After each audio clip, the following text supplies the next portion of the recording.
evening, everyone. Very warm welcome to yet another episode of Right Circle, which is presented by Sri Cements in association with Prabhakatan Foundation, ITC Hotel, Ehsaas Women and Spaggia Foundation.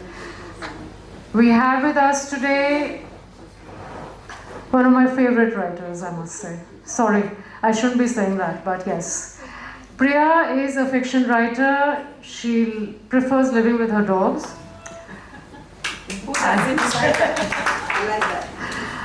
She has graduated with an MFA in creative writing from Goddard College in Vermont, and has also an MBA from Vanderbilt. So too many accomplishments there. Her short stories have been published earlier, and Ladies Tailor, I think the title itself will evoke a lot of nostalgia among a lot of us, which is why I think we stuck to it.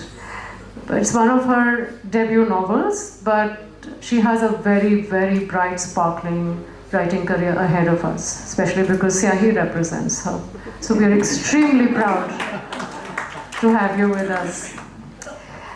And to moderate the session with us today is another very, very accomplished lady whom we at Syahi really, really look up to. She's a digital marketing professional, Aanchal Gupta, and very result-oriented. Writing is her first love, and she runs something which is doing great work in Jaipur, thank God for that, called Brand Balance. So it looks at marketing, communication, strategic planning, digital strategy. She's also helped us with our last episode of edition of Women Up Summit in 2000, it seems an age ago. 2019, and she came forward as a volunteer and helped us. That was fantastic. With that, I'm going to hand over the session to Aanchal and to Priya, but can we have a nice round of applause?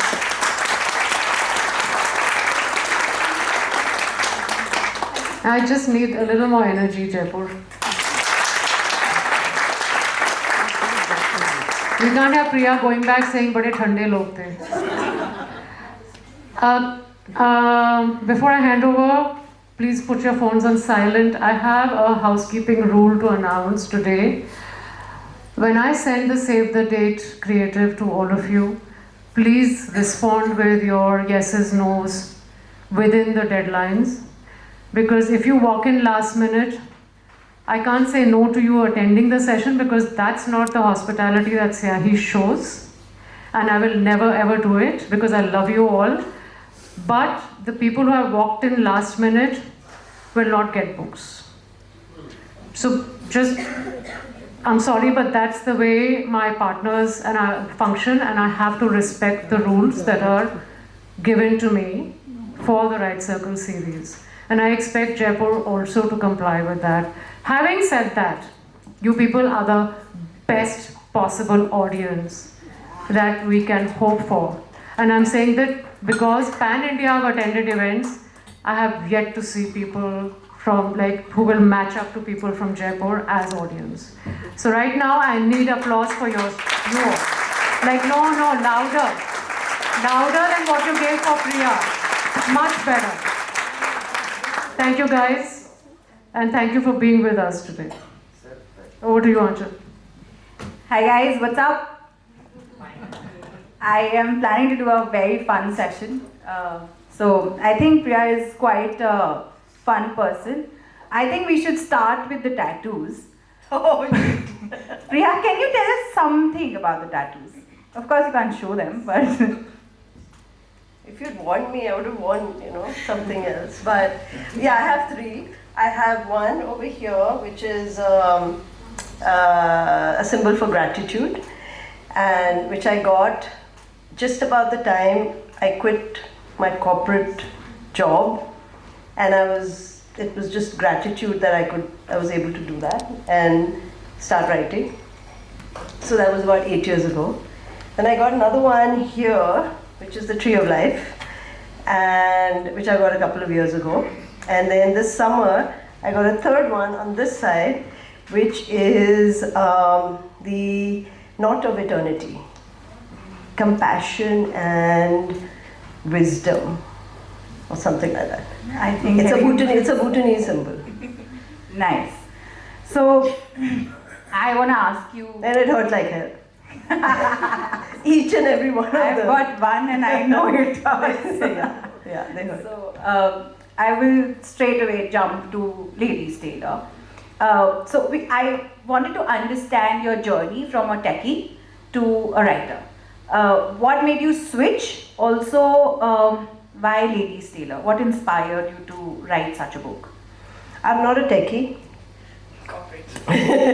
I'm a marketing, business development, sales, product management. I have 22 years in the telecom industry. I'm a telecom person, but not techie. No.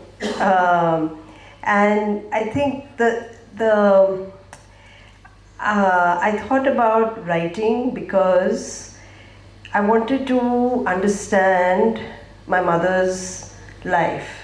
My mother was bipolar, and we kind of left her, my father, my sister and I, and we kind of went back. We took care of her in her later years, but it was kind of a distant, very distant relationship. So I said that the best way for me to understand her life was to write about it, not as a memoir or a biography or anything like that, but a story, as a story. And so I wrote that actually. It's a set of connected short stories which I have not published and I won't publish. But that was the beginning of the journey for me. That was what I did as part of my MFA. And from there, then I said, okay, now I think I can do this, because I did write a novel-sized collection of short stories, connected short stories. So I said, okay, I can do this. And from there, I said, okay, now I'm going to do something more fun, because I needed to get that out, and so I did. So Ladies Tailor is, the idea was about, to set it in partition was because my grandparents came from Pakistan. And, but it was really, I was looking to tell a story of overcoming odds and just sort of, I wanted like I think any tumultuous backdrop would have done. But it was partition. I chose partition because I wanted to learn more about it myself. So it was the same sort of thing that I wanted to do with manic depressive disease, which I wanted to understand, people who are bipolar and why and how and so on. For the same reason, I wanted to understand what really happened in partition, because we in our history classes gloss over partition. We go right to independence, and I think we kind of say, yeah, there was a partition, but we don't really understand what people went through when partition happened, and particularly, and I think, there are two groups. There's the Sindhis and the people who came in from Karachi, and there are people who came in from Punjab. And there are people who came by the sea route and came into Bombay, and there are people who came into Amritsar for the most part first, and then kind of went all over the country. So the experiences of the two groups were very different. Everybody left, everybody lost, everybody was uprooted. But the harrowing experience that the people in Punjab went through was fortunately not the harrowing in the sense of the violence and the discord that happened. That's what I wanted to understand. So that's why. Okay, so when it comes to partition, like you said, we've mostly read in the textbooks, but even as students, we didn't understand much context to it, except for the movies and the books that we've been reading. So what helped you research about it? Because mostly people who have gone through it don't like to talk about it. Yeah, you're right, and that is that was definitely, that was another reason that kind of really prodded me, is that my grandparents wouldn't talk about it.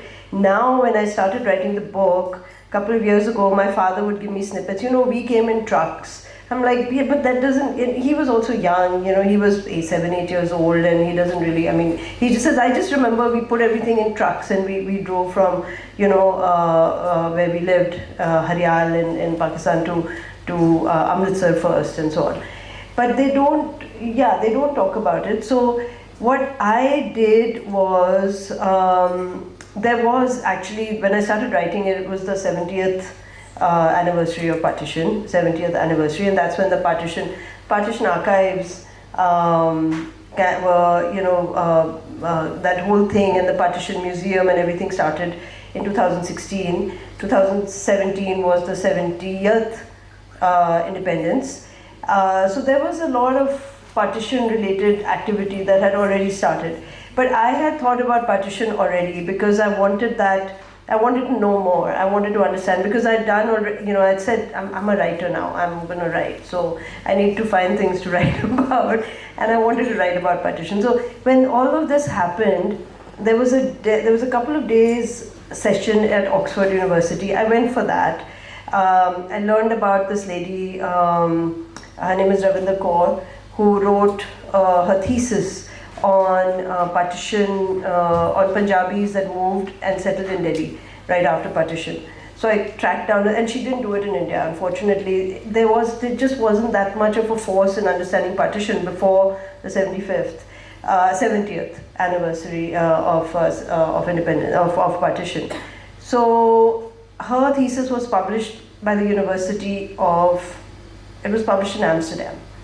And so I tracked it down. So that was the first kind of thing. I said, okay, I want to start understanding what actually happened to these people, how they came, how they settled, the refugee camps, all of that. And then once you start reading one thing, then you start finding a lot of other resources. So I did, then I read a lot of fiction. The only thing that I remember about partition that my mother told me, she was a Dogri. She said that she had a friend over from Pakistan, and the friend had twins. And while on the way, because she was on foot, one of the babies died. And she put the babies in the Chenab River. And while she was walking a kilometer ahead, she realized she had actually put the live baby in the river. So I think I have never forgotten it. And that is how tragic it was. And the underlying aspect of the entire book is partition. But still, I think you managed to put life into it, and you managed to put a storyline to it, which is also parts fun. Which brings me to the next question. Who's your most favorite character? I mean, I'm not supposed to ask that, but still. I mean, who do you most relate to, or who was your best thing to chalk out? So, my favorite character was Simrat. She is she's Gurdev's wife, and she's a simple village woman, girl, whatever, She's a young woman, and she's grown up in the village. And I intended to kill her, but I didn't.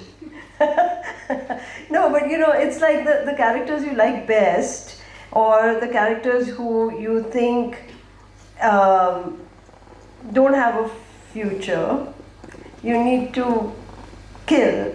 But I didn't kill her. And I would say this is one of the most favorite parts of mine from the book, because I was like, what? I had to actually go back and read it again. I was like, is this really happening? I think she's also my favorite character. Yeah, I really liked writing her, and I've got a lot of questions. I don't know if anybody here has read the book yet, but I've got a lot of questions, and some people have been indignant. What happened to Simran? Yes. Why did you not explain that? And if you had to write it, I mean, if you had to do a Simrat plot, like I was waiting for a chapter, and honestly, I had finished the book and I was like, am I missing something? Because I want to know. I deliberately ended her there because I needed her to leave him for him to transform. Because I don't think that men, sorry, no offense to any men here, but I don't think men Whatever get she's it. about to say, I agree. Yeah, until they really get, fat like that, right? So I needed that. I needed to use that. I needed her to outsmart him. She's an extremely important element. Though, like I said, I was intending to kill her on, while in very, in the early parts, instead of having her do what she did, which I will not tell you because you haven't read the book. So she did what she did, but I didn't. Then I was like, I can't kill her because one, what am I going to do with the children? Yes.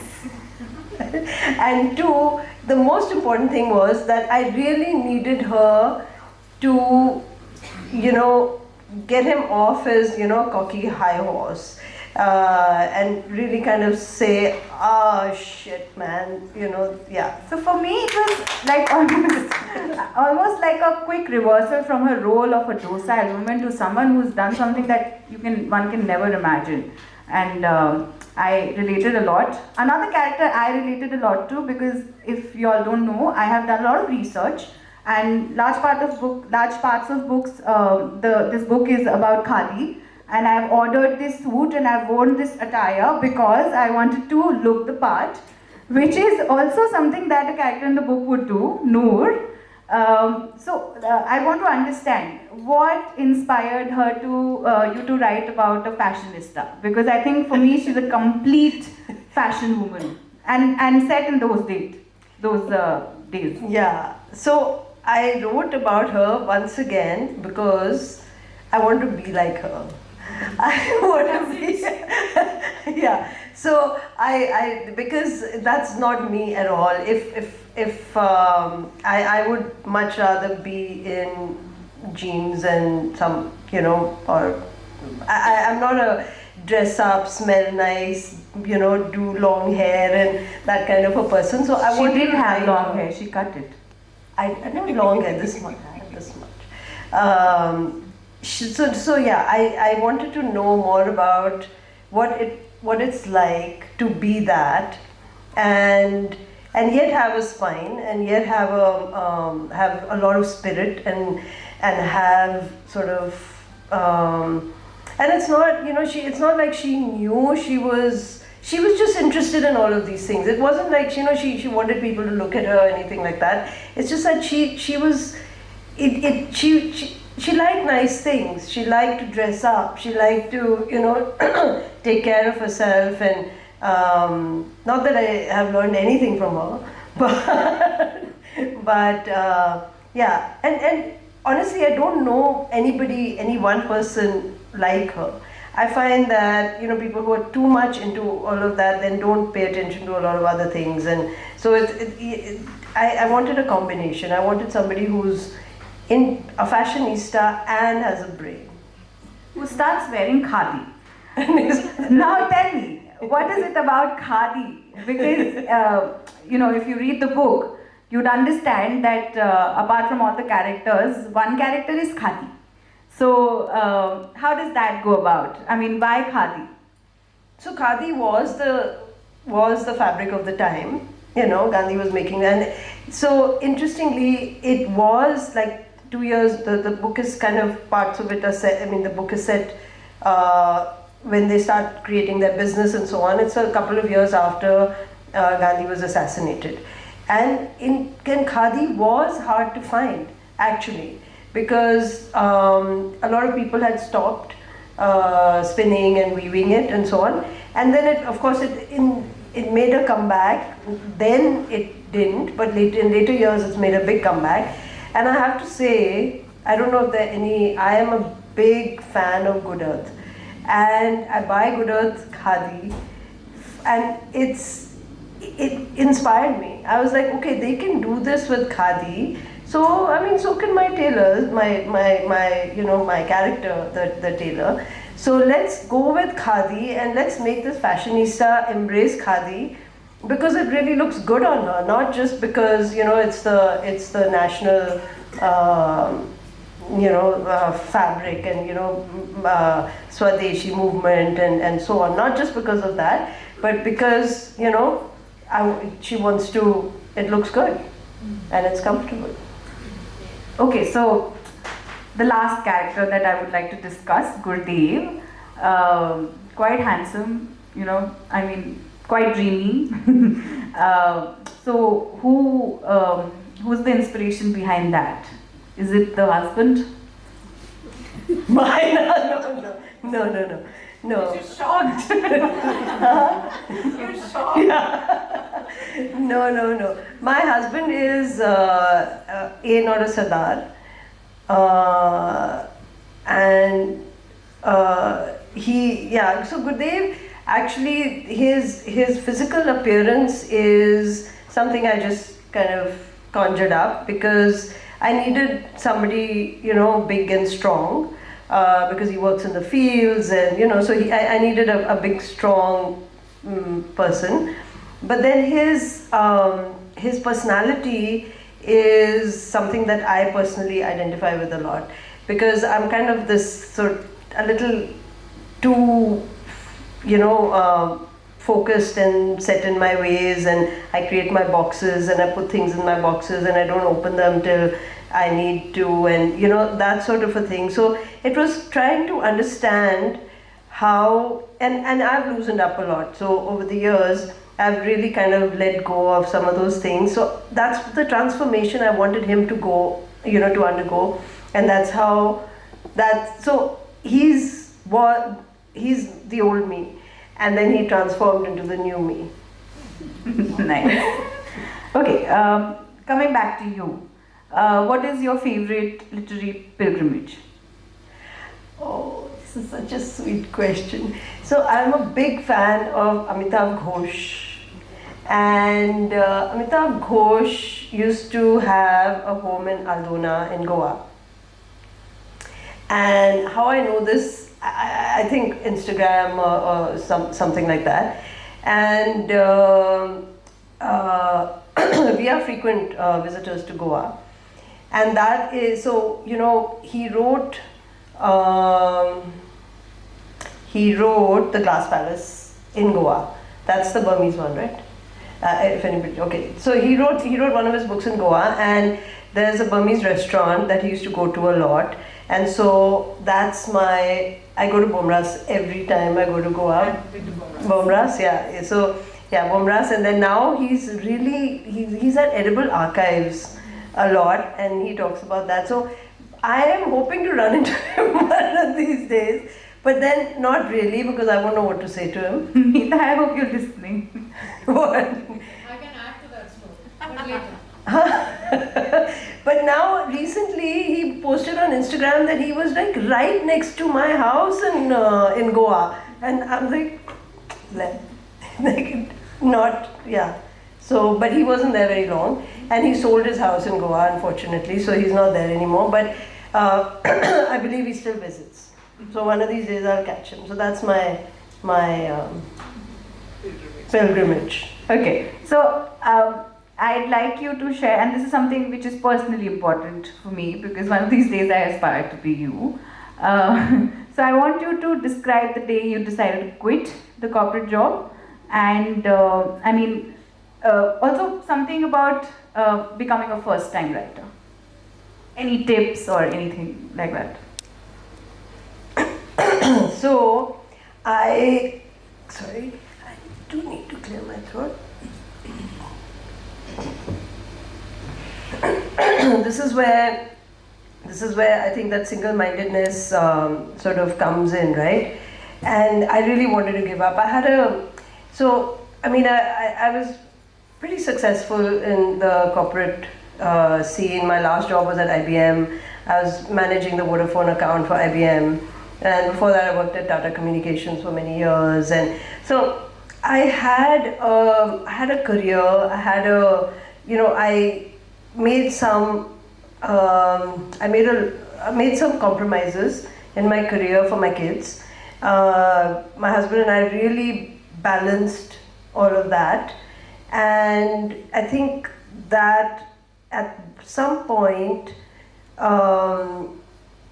we both agreed that, you know, I could kind of go do something I really wanted to do. So that was the answer to the first part.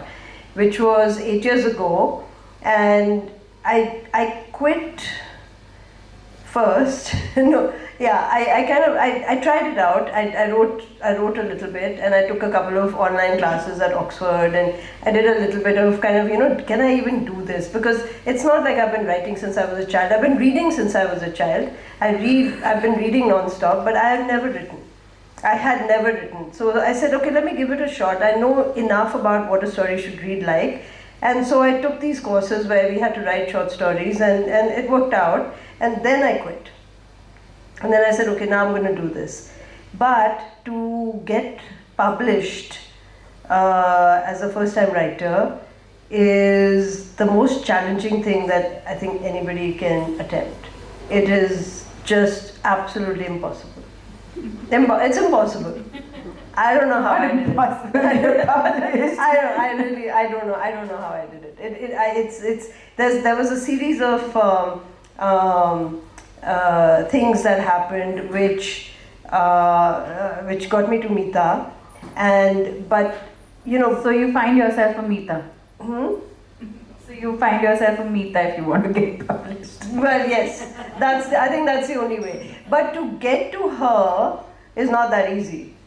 Yeah. So yeah, if anybody here wants to write, then you have ready access. But if you My numbers on the CIE website. What more accessible? yeah, but you don't like everything you read, so it's not.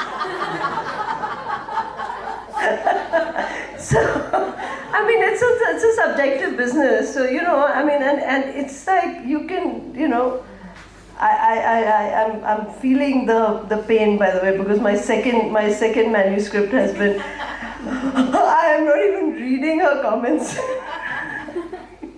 But no, so I think the point is that it's not easy. I struggled a lot before I found her, and how I found her is also kind of interesting. I knew CIE existed. I probably reached out to CIE in the past, but I think if you go into the slush pile, you can't come out. It's very difficult to come out. I think if you have to come with a reference, you have to come with somebody saying that this is good, read it. And somebody who knows about writing. It cannot be, because I have friends, I know people. I'm not, I went to Sanaa, and I have, the CEO of Penguin is a Sanarian. He was at my sister's batch, he's a junior. He rejected my manuscript. So it's not that, so we all have connections in different, and everybody does things for different reasons, and it's a subjective business. So it's really hard. That's all I can say. Okay, let's not get discouraged. But what I would like to ask you is, when you start writing, how do you carry on? I mean, from someone who's written 16 pages like 2 years back. See, this is where 22 years of working helps. Yeah, I'm very disciplined. I worked for 11 years in the US, where we had to be at work at 8. And I worked for 11 years in India, where we still had to be at work, but not at 8. But it's a structured life. It's a disciplined, structured life, especially when you have kids and you have, demanding jobs and so on. So I look at writing as a job. I have my hours, and they're a little more flexible than 8 a.m. But I have my hours, and I have my space, and I sit down and I write. So do you Google yourself, and are you like reassured? And also, if you had to go back 20 years, would you pick writing first, or would you carry on with the journey you just had? I had to. I think I had to take the path that I took, because my husband's an entrepreneur, and we actually, when we got married, we kind of had this agreement that I would work and he would be an entrepreneur. I am one and I work. And a lot. I work hard. It is a gamble, right? So it's not a steady paycheck. So I said I can't do that. That's just too, it's just too unsettling for me. I need a job. So I did that, and he failed many times, and about 8 years ago. So there's a he sold his company, and the company that he'd been running, they'd started and were running, and so that kind of really gave me the opportunity. Yeah. So I forgot the question. So one, it was about Googling yourself. And the other one was, would you change the journey? Yeah, so I couldn't have changed the journey because somebody had to put food on the table. And I Googled myself in recent times.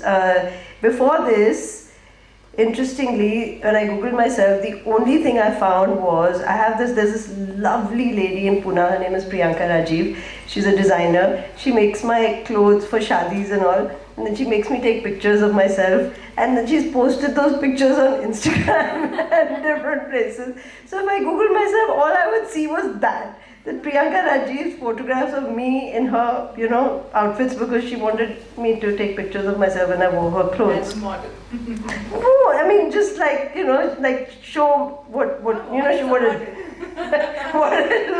what you look like when you wear my clothes. So that's all that used to be there, and some little things about work and stuff.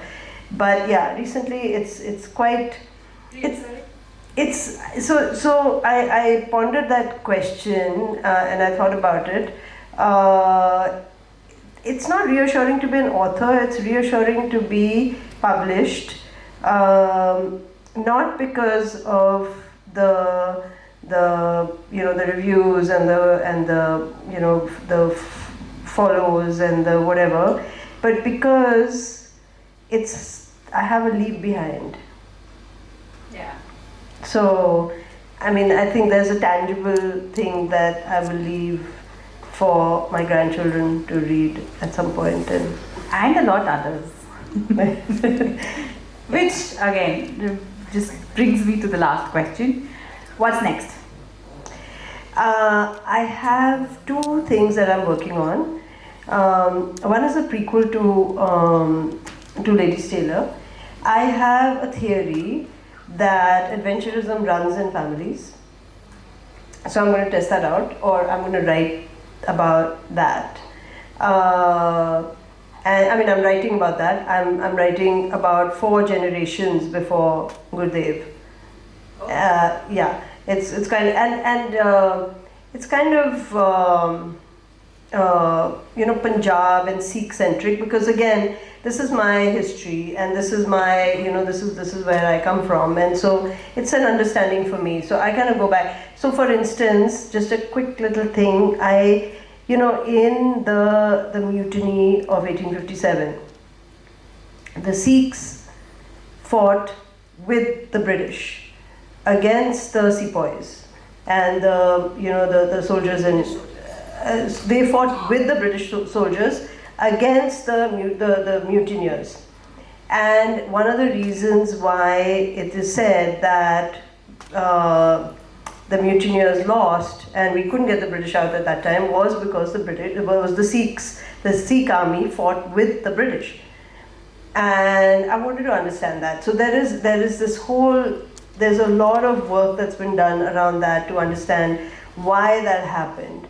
And so that's one of the things. So that's one of the stories that I'm kind of exploring. So it's a prequel. The other one that I've kind of written, which I need to do a lot of work on, is I've written a story around with the financial scams, that are rampant in India, unfortunately, but with the backdrop of the financial scams. So it's a less research intensive, more relationship. It's called Related story. So I have two things that I'm working on. right now. Wonderful. I think I'll open the dais to questions from the audience.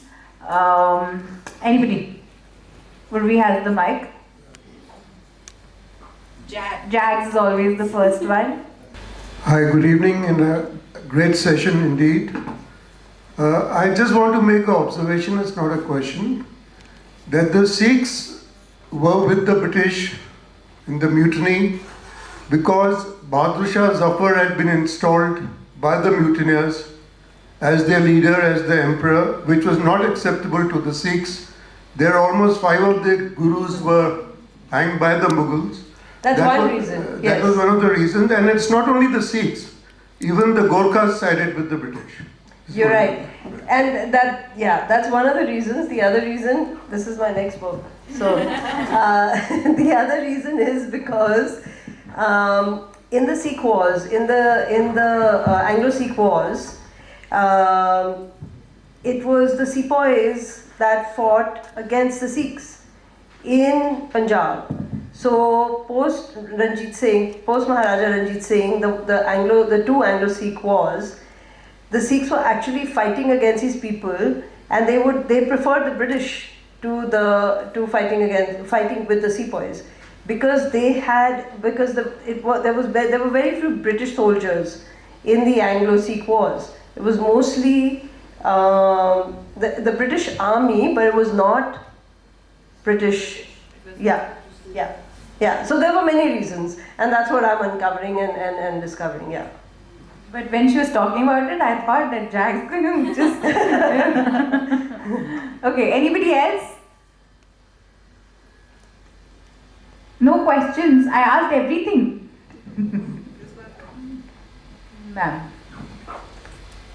Well, since I haven't read the book, I mean, my reference can go out of it, because when you mentioned Khadi and Gandhi, I got really interested into this. And when you say Khadi should be made, a statement of fashion and should bring it to the fashion world, my worry is whether we limit Khadi, either it is limited to that upper class, or it is really available to the downtrodden. How to make it really popular and available, because when you say Khadi, it symbolizes many things. It symbolizes dignity, it symbolizes independence, it symbolizes so many things. So, your say to this? I think that Khadi is available very inexpensively today to anybody, to most people, or if you want to say the poorer people.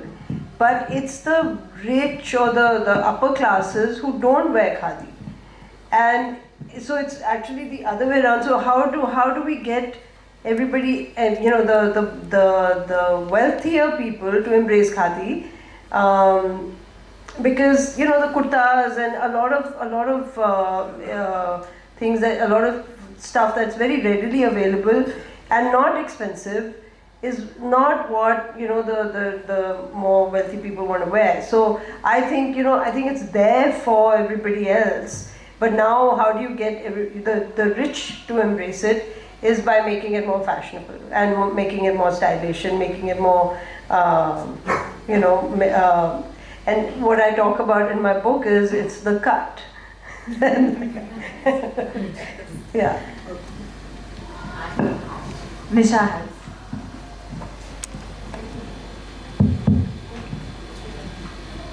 So you mentioned Mr. Ghosh, Amitabh Ghosh, right?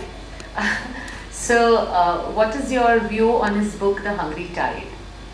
Have you read it? Yeah, I read it. Yeah. So I'm halfway the book, and I think within some days I'm going to finish the book. So I just wanted to know your view. I read it a long time ago. The most recent thing that I read by him was the trilogy, and I haven't read his most recent couple of books, which are on like ecology and the climate change and so on. I haven't read those, but the most recent was the trilogy, and so you see the thing that I like about his books is the historical, like they're actually very off the beaten track, historical references. And the detail that he kind of gets into is what really impresses me. And I mentioned the Glass Palace. Hungry Tide was the Calcutta and the Yes. right, Yeah. And so I read it a long time ago when it first came out. But so I don't remember specifics. But I think every one of his books delves into something, like something very unusual. The trilogy was set, in the Malay Peninsula and Singapore and China and the taking over of Hong Kong. I mean, it just like absolutely blows your mind, the kind of detail that he gets into. So It's deep research. yes, yeah. I mean, he's a journalist, so that is expected. I mean, I think that's what he likes to do, and so I would like the Hungry Tide was like I said, I don't remember specifics, but it was fantastic because it's one of the early ones that I read, the Glass Palace and then Sea of Poppies, and I've read most of them. I haven't got to like I said, the climate change ones. One of these days.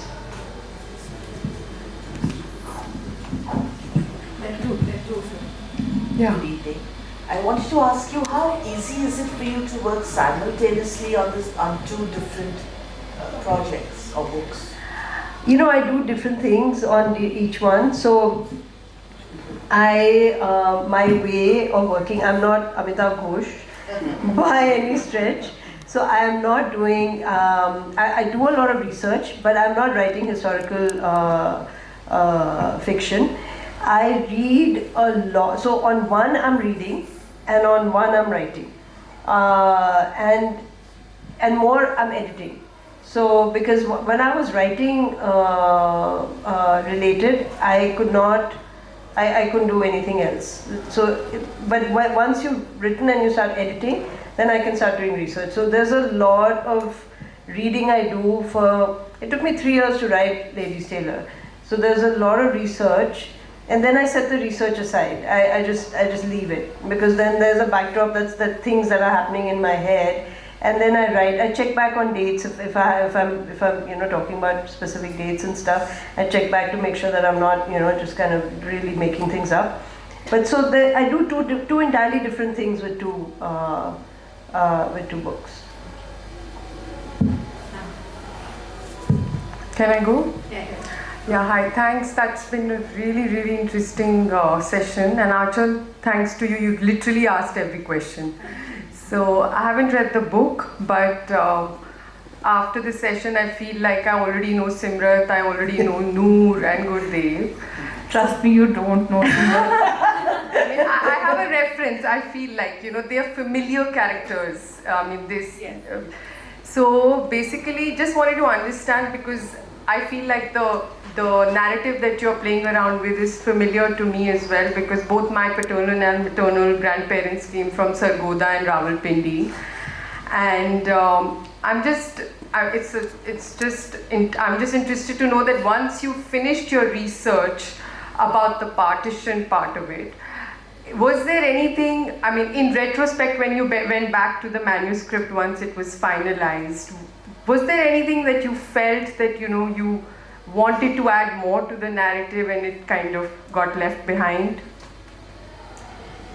I wrote 8 versions.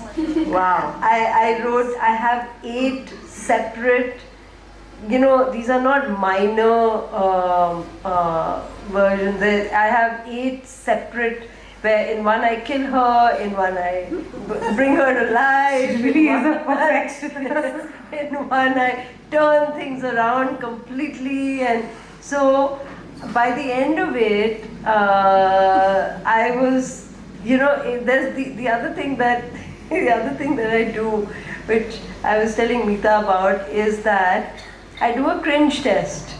There cannot be a single sentence that makes me cringe at all. So if I cringe, it's got to go, or it has to be changed. So by the end of 8 versions, I don't think there's nothing. So there's nothing that I've left behind, that I've left out. Anything that I've left out is deliberate. Okay. Thank you. Like so. Question. Yeah. Thank you both for a very fine session. Since you mentioned going to Oxford to take a few classes to learn the art of creative writing, I'm wondering what would you say about your craft? I mean, is it chiseled enough, or there's a long way to go, or is it a process that you first know, or you discover as you go along? You know, so in addition to Oxford, I did a 2-year Masters in Fine Arts in Creative Writing. And it was a low residency program in Vermont. So I went 5 times, and then I worked with an advisor in between the visits. And all we did was study craft, because I don't think anybody can teach you how to write, and nobody can give you the ideas, nobody can give you the storylines or the plots or the characters or any of that. I think all that you can learn is the craft, and the way we learned craft was by reading and annotating. I don't know, gosh, how many, 100, I don't remember exactly, but I think it was like 40, 50 at least annotations, maybe more over the 2-year period. So it's all about craft and honing craft, learning from others. You know, so it's not. So reading is just like if somebody said if you don't read you can't write. It's absolutely true. So it was all about reading who you want to be like, and understanding, you know, the craft, and then, you know, you kind of go back and you do your own thing.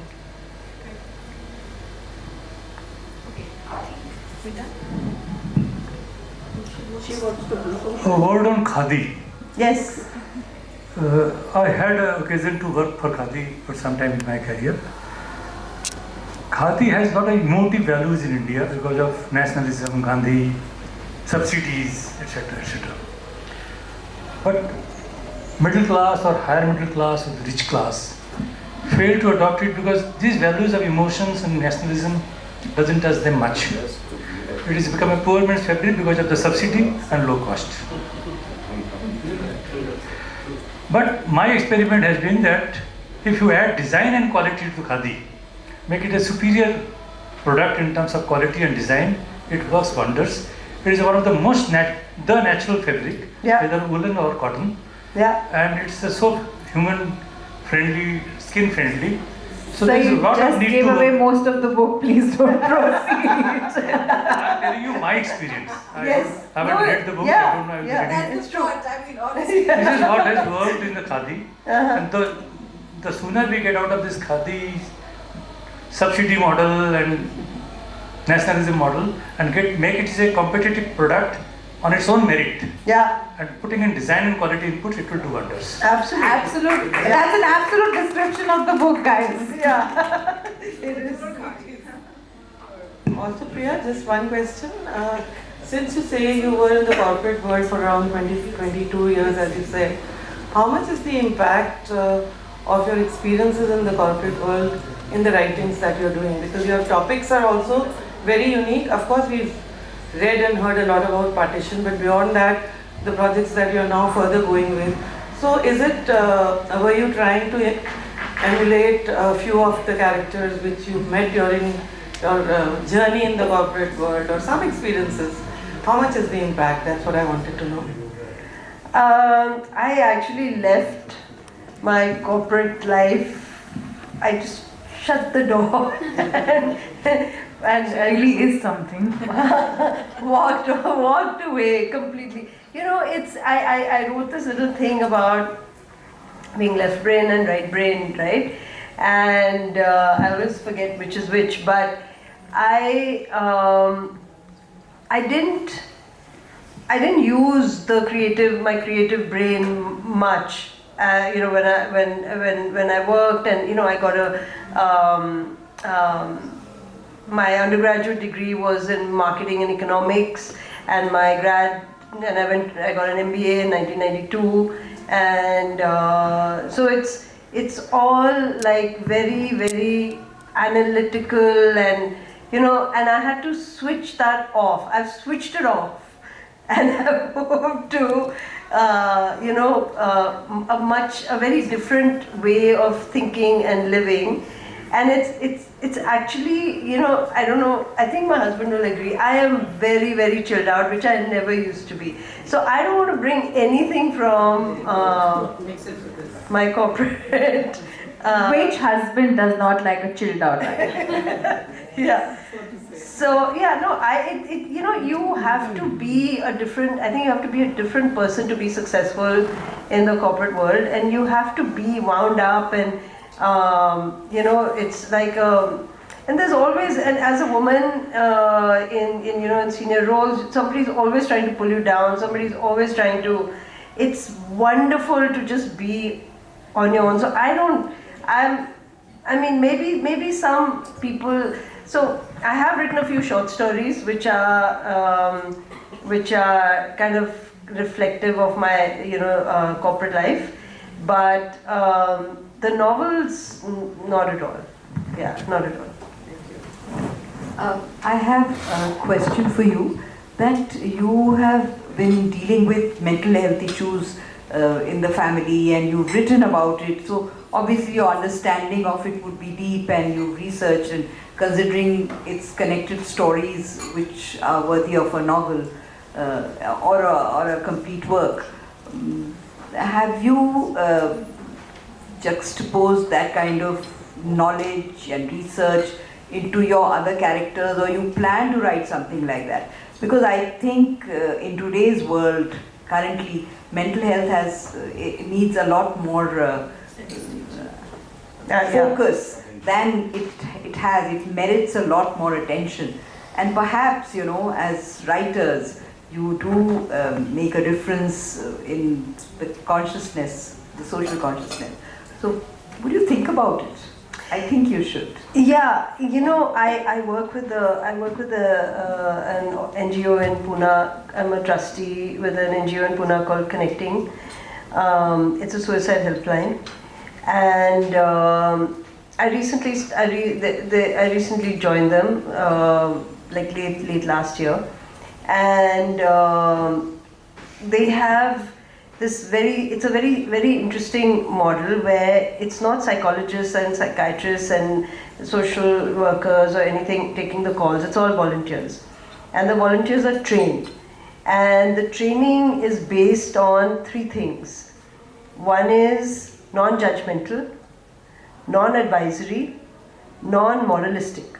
So you cannot impose your morals on the person who's calling, you cannot advise at all, and you cannot be judgmental. And so it's listening skills that I never knew. I did not, honestly, when people talk to you, and especially when you get to be a little older, you kind of want to advise. To step back from that is very, everybody wants to give advice. But to not, and to let people solve these things for themselves, especially when you're on the edge like that, and people who call in to the helpline are on the edge. So it's been a tremendous learning for me in a totally different way. So with regard to bipolar and what I wrote was to get an understanding of that, and I will publish the connected short stories in time, because they're not. It's fiction. It's fiction, but it's just trying to understand what a person who's kind of in there, in a family with children, what from that person's point of view is what I was trying to do, and also from the children's point of view, from the spouse's point of view, from the siblings, the parents. That's why they're connected short stories, because each story is from a different person's point of view about this person who's suffering from a mental health issue. So I do intend to. I lost my mother in 2020, and it's kind of a processing that takes a while to do, to kind of get through that, it's not the loss as much as it's that understanding of what that people's lives would be. So for me to write about it now, I think it'll still take me some time. My stories are there. I haven't attempted to get them published, but maybe first I'll start with that, and then try to address mental health a little more and with my characters as I go on. Anybody else? I think no, we don't. Last. I want to ask audience one question.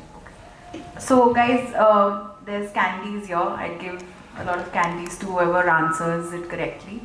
How many ladies tailors /S do you think are there in the book?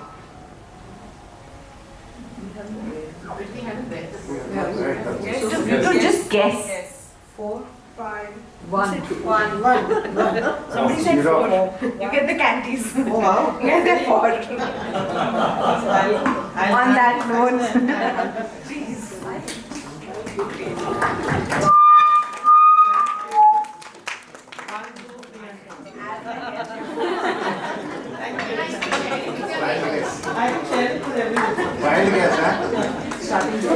Thank you so much, Priya and Ajal. It was indeed a very wide-ranging discussion. It went from very diverse topics were handled. So thank you for holding it together, and thank you, Priya, for being so candid. It takes a lot to talk about your own parent. So a lot of courage of conviction there. Hats off to you. I didn't know that part as yet. Just on another note, it's not that hard to get published. Thank you. There's hope. Right, I'm going to request Mr. Purushottam Agarwal to please come up and present the mementos to our speakers for today.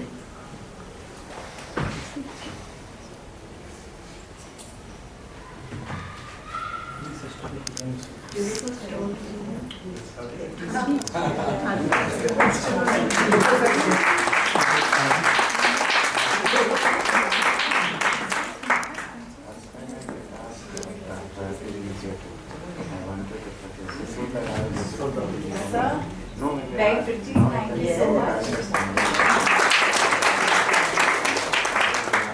Thank you, and I think everyone knows the drill. Please pick up a copy of your book and get it signed by Priya. She's right here. Sign the copies for you. And thank you, and we'll see you again very soon for the next episode.